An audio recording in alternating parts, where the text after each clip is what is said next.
അസ്സലാമു അലൈക്കും വറഹ്മത്തുള്ളാഹി വബറകാതുഹു. പ്രിയ മുഅ്മിനീങ്ങളെ, സുഹൃത്തുക്കളെ, ഏതാണ്ട് 4-5 ദിവസം കഴിയുമ്പോൾ റബീഉൽ അവ്വലിലേക്ക് നമ്മൾ അഷ്റഫുൽ ഹൽക്ക് മുഹമ്മദ് സല്ലല്ലാഹു അലൈഹി വസല്ലമ തങ്ങളുടെ ജന്മം കൊണ്ടാടുന്ന ഈ മാസം ഖുർആനും സുന്നത്തും പഠിച്ച് മനസ്സിലാക്കി ഹറാമ് കയറി വരാതെ, ശിർക്ക് കയറി വരാതെ അള്ളാഹുവിൽ പൂർണ്ണമായും തവക്കുലാക്കിക്കൊണ്ട് ഹബീബായ തങ്ങളെ സ്നേഹിക്കാനും അവിടുത്തെ ഒരുപാട് ചൊല്ലിപ്പറയാനും സ്വലാത്തുകൾ അവതരിപ്പിക്കാനും അവിടുത്തെ ചര്യകൾ പിൻപറ്റാനും അള്ളാഹു നമുക്ക് തൗഫീഖ് ചെയ്യുമാറാവട്ടെ.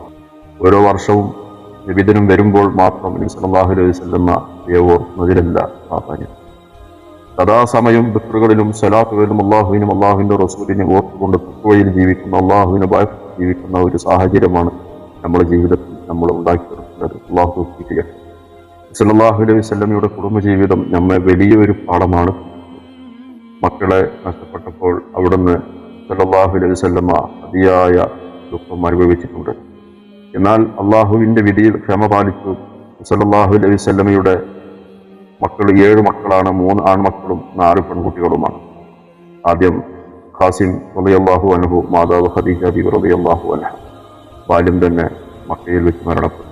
ഈ ഖാസിം റളിയല്ലാഹു അൻഹു പിറന്നതിന് ശേഷമാണ് സല്ലല്ലാഹു അലൈഹി വസല്ലമയ്ക്ക് ഖാസിമിന്റെ ഉപ്പ, അതായത് അബൂ ഖാസിം എന്ന പേര് വന്നത്, ഈ പുണ്യത്തെ കിട്ടിയത്.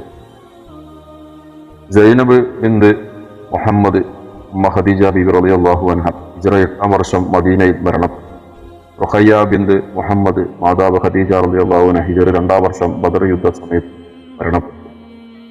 ഉമ്മു കുൽസു ബിന്ത് മുഹമ്മദ്, മാതാവ് ഖദീജ ബിബി റളിയല്ലാഹു അൻഹ ഹിജ്റ 9-ാം വർഷം മരണപ്പെട്ടു. അബ്ദുള്ള, മാതാവ് ഖദീജ ബിബി റളിയല്ലാഹു അൻഹ ചെറുപ്പത്തിൽ തന്നെ മരണപ്പെട്ടു.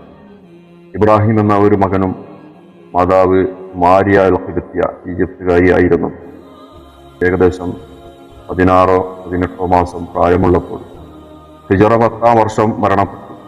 ഫാത്തിമ ബിന്ത് മുഹമ്മദ്, മാതാവ് ഖദീജ റളിയല്ലാഹു അൻഹ സല്ലല്ലാഹു അലൈഹി വസല്ലമയുടെ വഫാത്തിന് ഏകദേശം 6 മാസത്തിന് ശേഷം മരണപ്പെട്ടു. കുടുംബത്തിന്റെ ദുഃഖം, മക്കൾ മരണപ്പെട്ടപ്പോൾ സല്ലല്ലാഹു അലൈഹി വസല്ലമയും കുടുംബവും ദുഃഖിച്ചു. ഇതിൽ നിന്ന് നമുക്ക് പഠിക്കേണ്ട പാഠം, പ്രിയപ്പെട്ടവരുടെ മരണത്തിൽ കരയുന്നതും ദുഃഖിക്കുന്നതും സ്വാഭാവികമാണ്. എന്നാൽ അള്ളാഹുവിന്റെ വിധിയെ കുറ്റപ്പെടുത്തുകയോ വിലപിച്ച് നിയന്ത്രണം വിട്ടുപോകുകയോ ചെയ്യാതെ ക്ഷമയോടെ അതിനെ സ്വീകരിക്കുന്നതാണ് ഇസ്ലാം പഠിപ്പിക്കുന്നത്. സല്ലല്ലാഹു അലൈഹി വസല്ലമ തന്റെ മകൻ ഇബ്രാഹിം മരണപ്പെട്ടപ്പോൾ പറഞ്ഞ ആ വിഷയം, കണ്ണുകൾ കണ്ണീർ വാർക്കും, ഹൃദയം ദുഃഖിക്കും എന്ന ഹദീസ് റിപ്പോർട്ട് ചെയ്ത അനസ് ബിൻ മാലിക് റളിയല്ലാഹു അൻഹു പറയുന്നു, ഞങ്ങൾ നബി സല്ലല്ലാഹു അലൈഹി വസല്ലമയോടൊപ്പം അബൂ സൈഫിന്റെ വീട്ടിൽ ചെന്നു. അവിടെ ഇബ്രാഹിം മരണസന്നനായിരുന്നു.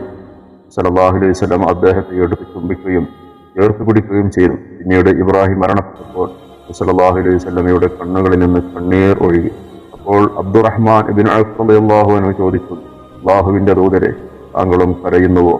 അപ്പോൾ നബി സല്ലല്ലാഹു അലൈഹി വസല്ലം അവരോട് പറഞ്ഞു, ഇത് കരുണയാണ്, വാത്സല്യമാണ്.